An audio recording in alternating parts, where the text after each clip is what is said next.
بسم اللہ الرحمن الرحیم نحمدہ ونصلی علی رسول الکریم اما بعد فاعوذ باللہ من الشیطان الرجیم بسم اللہ الرحمن الرحیم۔ تمام میڈیا نے، تمام عالم میڈیا نے اور اسی طرح تمام دنیا نے ریاستی ظلم و جبر دیکھ لیا کہ کیسے نہتے مظاہرین کے ساتھ ظلم کیا گیا اور کیسے ان پر سیدھی گولیاں برسائی گئی اور کیسے ان کے ساتھ جو ہے گرینڈ آپریشن کیا گیا۔ آپ نے وہ سارا معاملہ، اگرچہ پاکستانی میڈیا کو پابندی تھی کہ نہیں دکھا سکتے، لیکن عالمی میڈیا نے سب کچھ دکھایا۔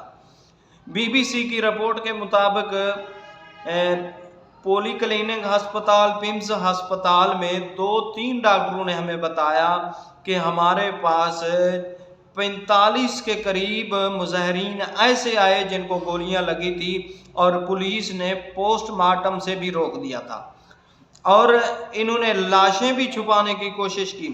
ولی اللہ پشین کا جب اس کے اوپر گولیاں برسائی گئی تو جب وہ جہاں اس کی شہادت ہوئی، وہ جہاں وہ پڑا تھا، صرف اس کے ساتھ اس کا ماسک اور ایک پانی کی بوتل پڑی تھی۔ کیا یہ ریاست اسلامیہ جمہوریہ پاکستان ہے؟ پاکستان عالمی قوانین تمہیں اجازت دیتے ہیں کہ جو مظاہرہ کرنے آئے ان کو سیدھی گولیاں مار دو؟ یہ انسانیت ہے؟ اور کتنے جو ہے کارکنوں کو، مظاہرین کو شہید کیا گیا۔ اگر اس سے ریاست یا جمہوریت مضبوط ہو سکتی ہے تو پھر پاکستان کا اللہ وارث ہے۔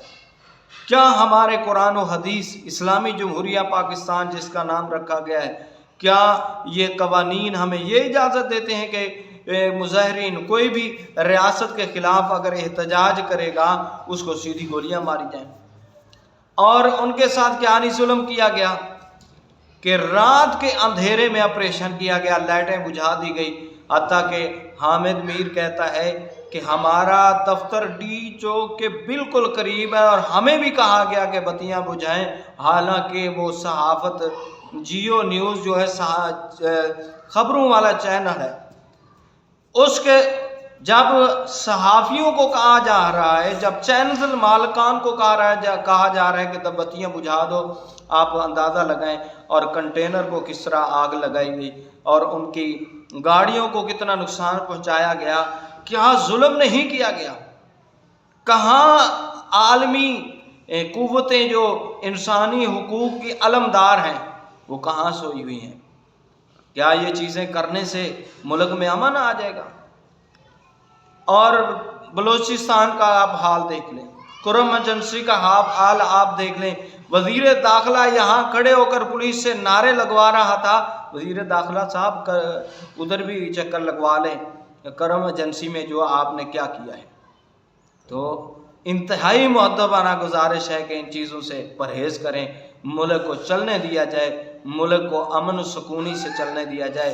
اور آج جیسے وہ صحافی مطیع اللہ جان جس نے لاشیں گننے کے لیے پولی کلینک جاتا ہے، پنز میں جاتا ہے، آج اس کو گرفتار کر لیا گیا ہے اور نشے کی حالت میں فلاں جو ہے اس سے آئس برآمد ہوئی ہے۔